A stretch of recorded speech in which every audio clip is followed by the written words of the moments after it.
Opening scene. The Alliance observation deck hovered above Earth's thermosphere, cloaked in the hush of artificial gravity and diplomatic tension. Through the panoramic viewport, Earth looked serene, oceans shimmering in orbital sunrise, land masses wrapped in a thin wisp of cloud. A planet that had, to the Deathworld Alliance, always been classified as anomaly adjacent, but never quite worthy of membership. Until now. They sent a scout? Administrator Lyros Guilfold's pulsed tight. His kind didn't like unpredictability, and Earth had it in abundance. Unarmed, Ambassador Velith replied. But human. Which may be worse. Cut to Earth, Baffin Tundra, Canadian sector. Lieutenant Commander Rhys Arden walked alone across the ice, dark parka zipped to the neck, breath misting in front of a bearded jaw. The sun hung low like a dying eye, blood orange against the desolate white. No drone coverage. No escort. Just his own boots crunching the permafrost. The coordinates pulsed in his retinal HUD. The meet point, a collapsed glacial trench barely visible to anyone not looking for it. But he was trained for this. They hadn't picked Rhys for his diplomacy. They picked him because he'd survived 5 death worlds, and buried good men on each. He paused at the edge of the fissure, glanced up. A glimmer, a shift in the sky. And then the air cracked. Soundless, seamless, wrong.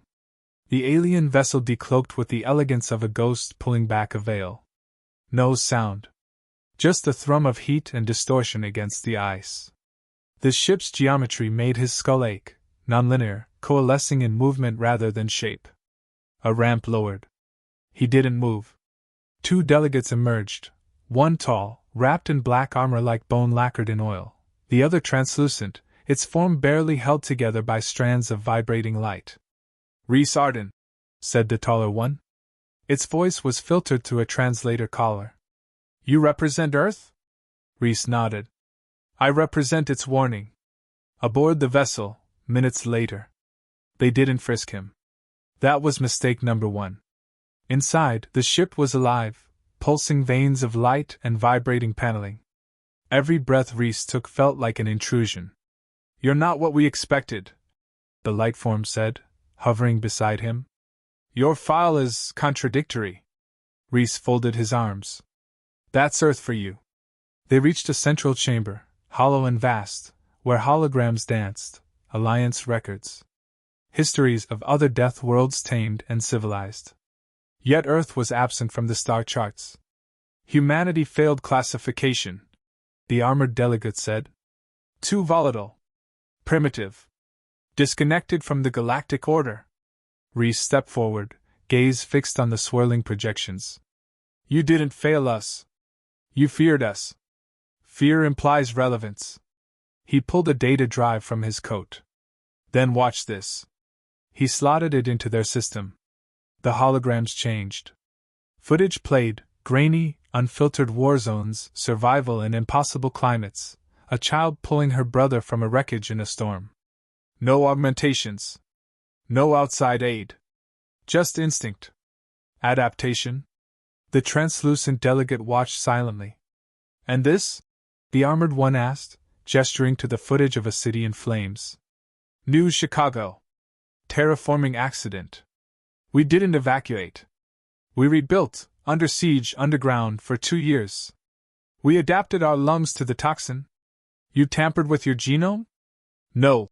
Rhys stared him down. We evolved. Orbit, Alliance observation deck. Administrator Lyro watched the stream from the vessel. His hands curled tighter around the rail. They're reckless, he muttered. Velith frowned. They're survivors. Survival is not qualification. We need order, not instinct. Cooperation, not chaos. Perhaps, Velith said slowly, we need unpredictability. The kind that outlives extinction. Back on Earth, tundra, campfire scene. The meeting had ended. But Rhys wasn't gone yet. He sat by a small fire, hood down, face lined and unreadable. Across from him sat the translucent delegate, who had requested a brief period of cultural exposure. Fire, it said, watching the flicker. It's inefficient. It's warmth, Rhys replied. It's memory. Silence. Then the alien said, Your people, how do they endure so much loss? Rhys didn't answer immediately. He stared into the flame like it owed him something. Because we don't treat it like a debt, he finally said. We treat it like a story. One we finish. Final scene, the spark. The alien ship lifted into the sky, leaving Rhys alone on the ice again. Far above, the delegates sent their report.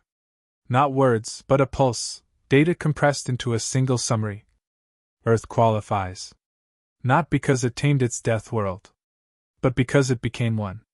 Rhys stood there long after the clouds had closed, wind howling around him. His lips moved with a private thought. They came to judge us.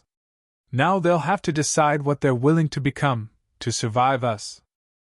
Opening scene, Alliance Core Assembly, orbiting Tau Cephra Prime.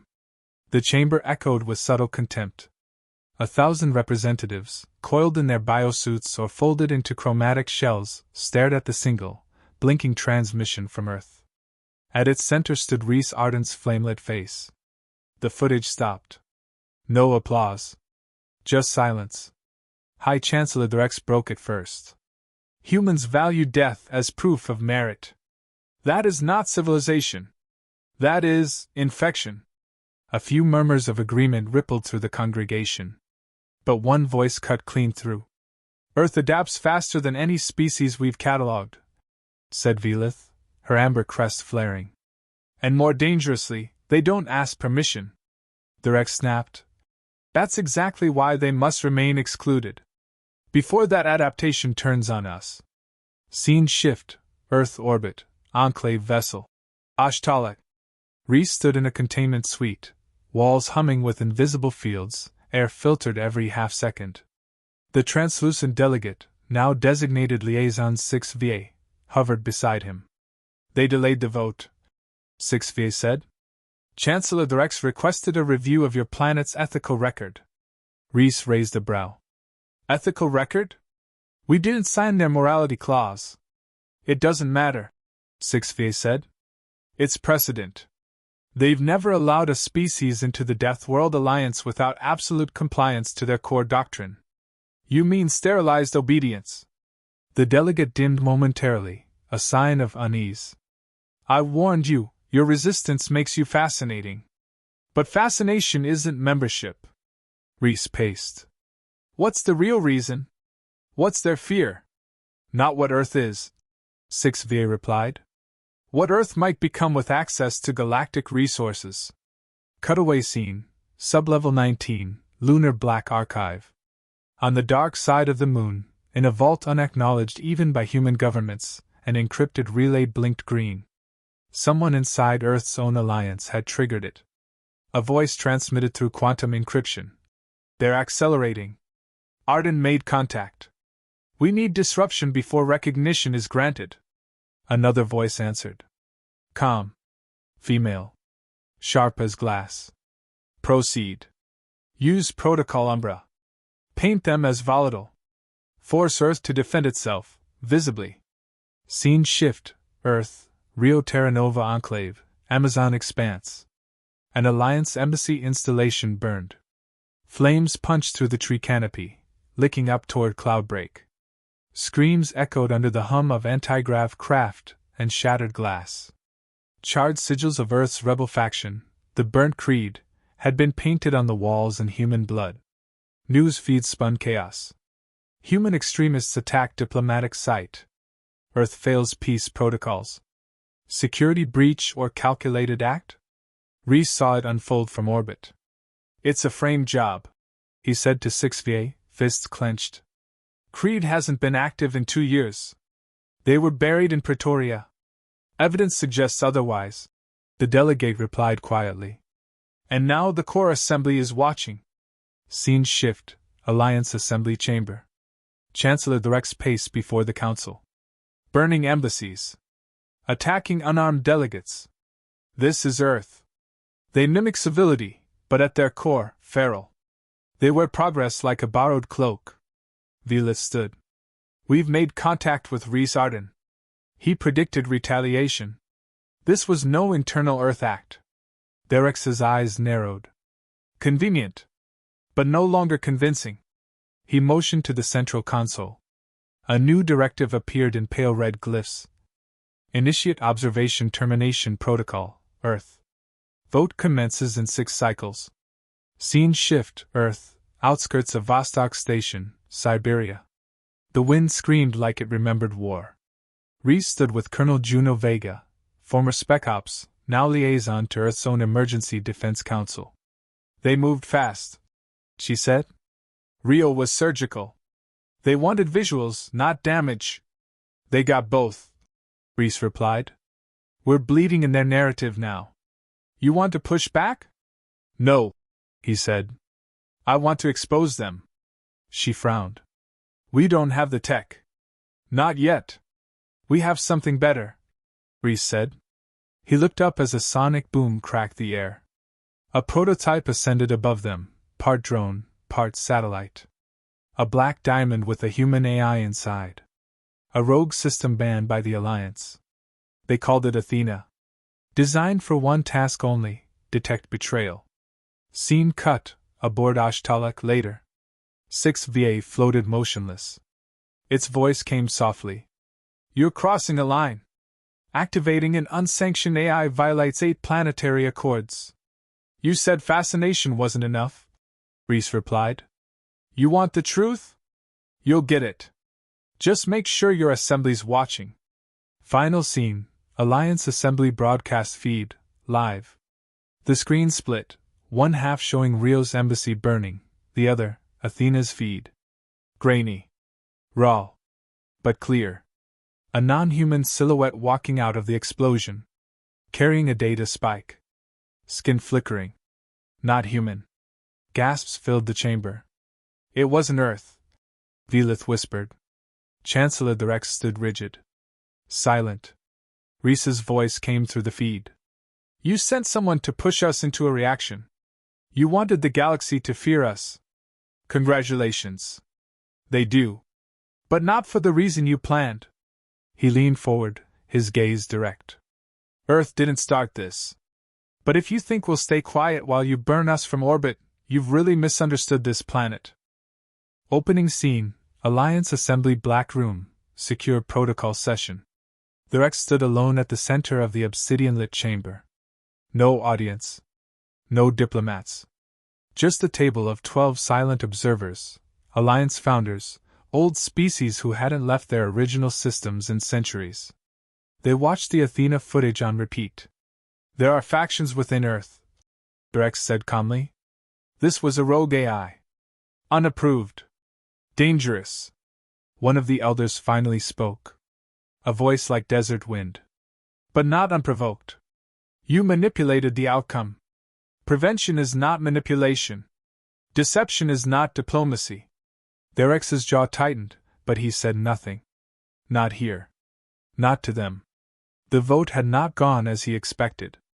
Earth wasn't out. Not yet. Scene shift, Earth, deep Antarctic command vault. Rhys entered a narrow, steel corridor, lit only by pulse strips underfoot. Juno Vega waited beside a reinforced door, her face unreadable. You sure about this? She asked. No, Rhys replied. But it's time. The door hissed open. Inside was a room that shouldn't exist. 12 cryopods, ancient tech, redacted from every Earth database. Juno tapped one. They volunteered after Arcfall. Said the world would need them again when the stars came calling. Rhys stared at the sleeping figures, genetically enhanced operatives, the last remnants of Project Grey Wake.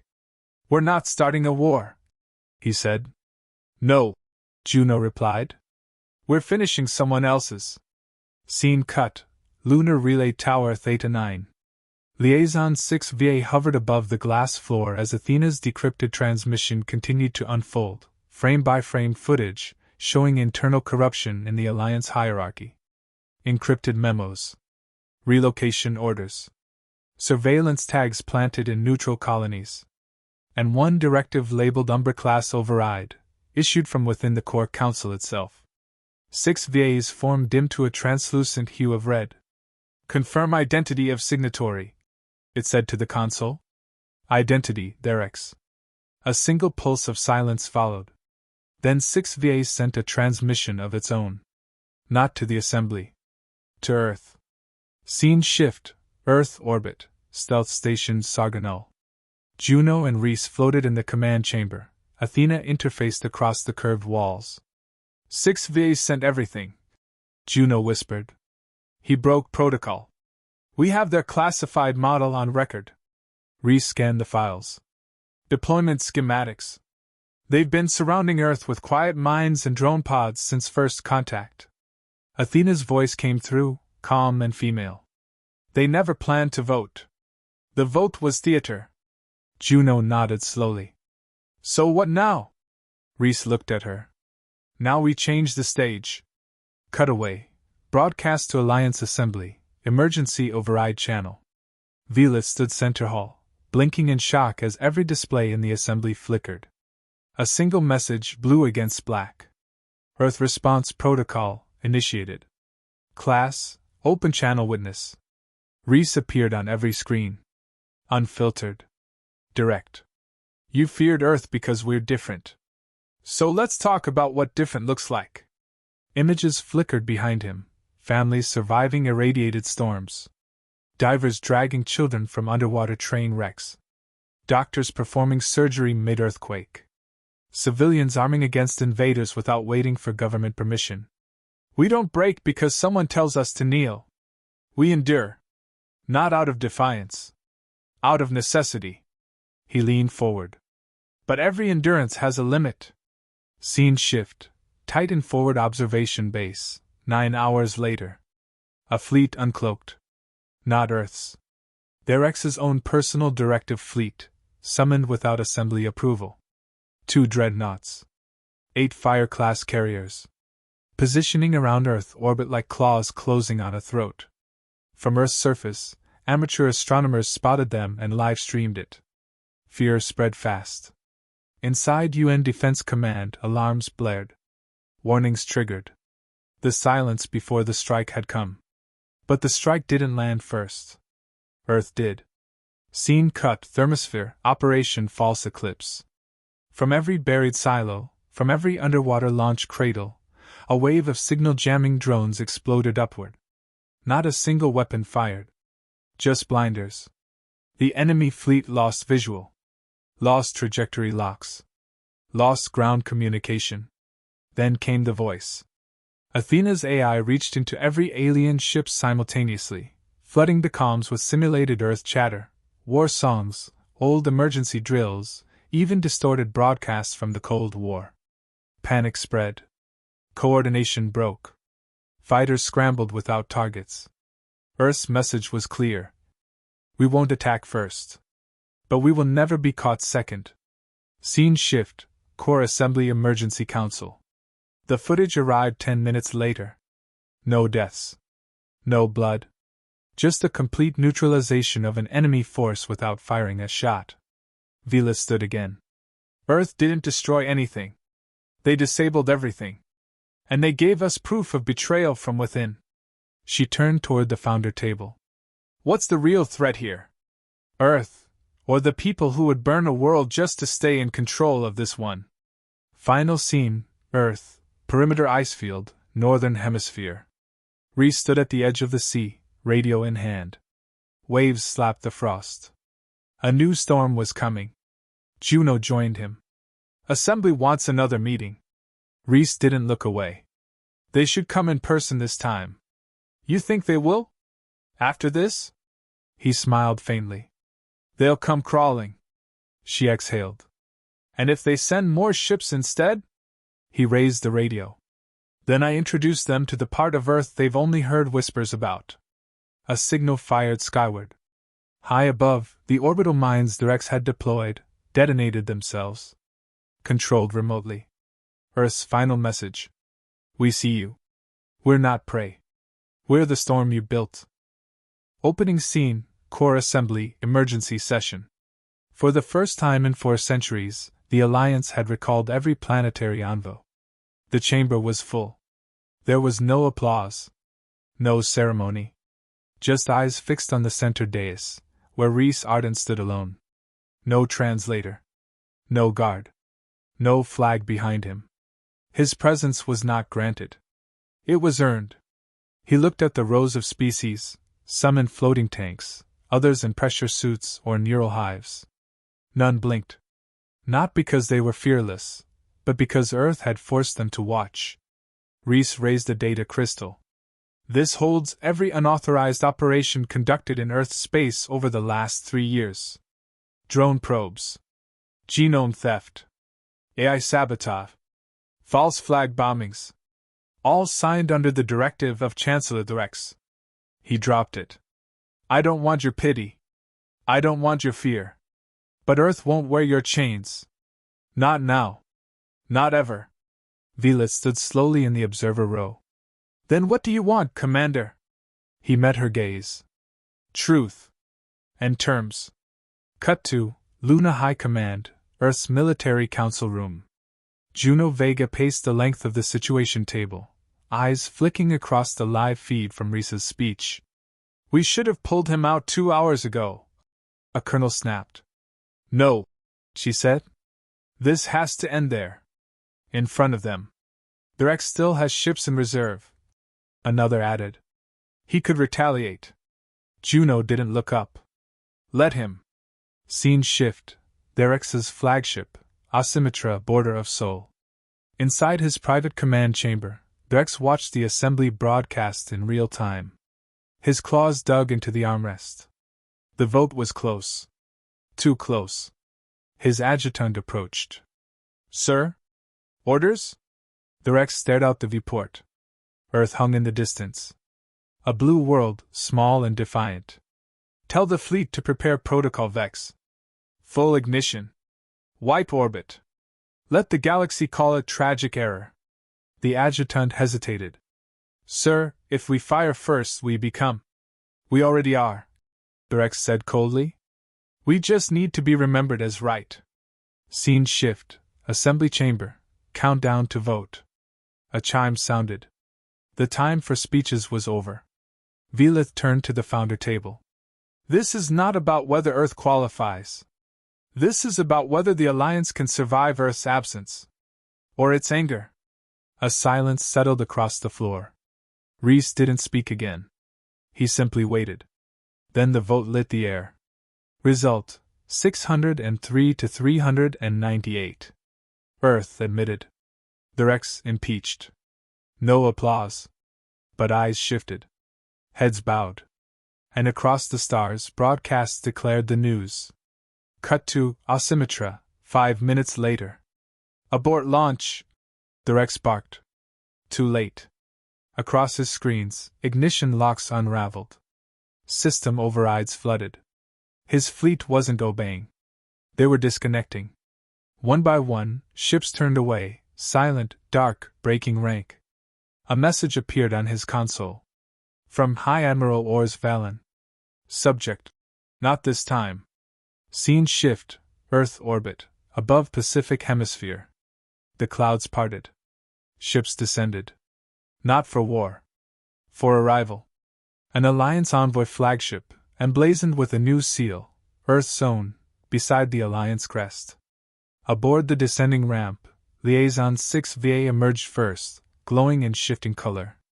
Behind him, dignitaries from 12 species followed. They didn't walk like conquerors. They walked like witnesses. Juno stood on the tarmac beside Rhys. They're really doing it, she murmured. He nodded. Not because they trust us. No, because they finally realize we're still here, after everything. And we're not going anywhere. Scene cut, inner chamber, First Joint Council. The room was round, stripped of banners or hierarchy. Rhys sat across from Veela. No weapons. No barrier. Just open air between them. This doesn't make us friends, she said. No, Rhys replied. But it makes us neighbors. 6VA hovered nearby. Your world will be allowed full access. Conditional, of course. Rhys tilted his head. What conditions? You teach us what we miss, 6VA said. About war? No, Violet said. About resilience. We catalogued every planet, every species, every threat. But we never saw you coming. Not because you were hiding, but because we didn't think pain could be a teacher. Rhys smiled faintly. It's the only one we had. Final scene, Earth, Arctic perimeter ridge, 1 week later. Snow fell in slow spirals. Rhys stood alone on the ice, eyes closed, face raised to the cold. A silent drone hovered above him, broadcasting Earth's first unified planetary signal to the stars. Not a declaration of dominance. Not a call for alliance. Just a message. A whisper from a world long ignored. We're not what you feared. We're worse. We survive. As the stars blinked above, and alien empires recalibrated their understanding of this blue planet, Earth stood unchanged. Brutal.